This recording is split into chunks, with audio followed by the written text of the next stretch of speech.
There's a word in Korean, 인연. It means providence or fate. துள்ளாதிரு பாவி நெஞ்சே சொர்க்கம் இதே வாழ நெஞ்சே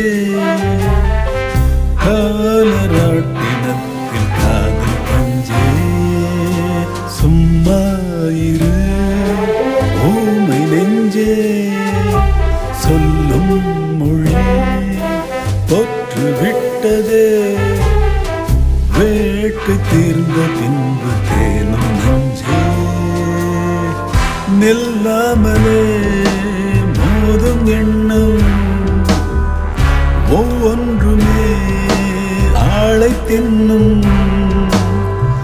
ஆசை கை பிடிக்குவானும் மண்ணும் துள்ளாதிரு பாவி நெஞ்சே சொர்க்க